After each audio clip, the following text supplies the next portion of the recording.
Mark Zuckerberg, what's going on with that comb-over? Hi, I'm Dr. Parsa Mohebi, Medical Director and founder of Parsa Mohebi Hair Restoration.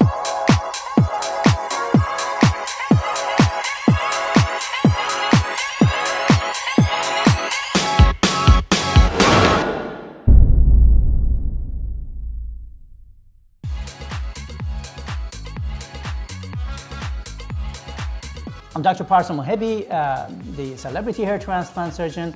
I'm going to talk about Mark Zuckerberg in our series of Celebrity Hair Transplant videos. So Mark Zuckerberg, what's happening? What's with the dynamic of his face? He's a good-looking man, but at the same time, he is having something to hide. Let's look at this other picture.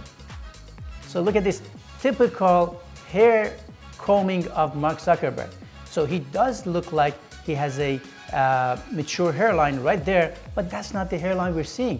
That's actually the edge of his bang that covers down and comes down to the level of representing a mature hairline. If he comes back, that we've never seen any recent picture of him combing back, he has hair loss right there. So this gentleman needs a hair transplant. And the sooner the better, because he's young, he can use more years of his life with a full head of hair and without worrying about styling his hair differently. I hope you'll learn about this video and the type of hair loss that Mark Zuckerberg possibly have. And if you have any other questions, don't forget to put them in the comment section, and don't forget to follow us on social media.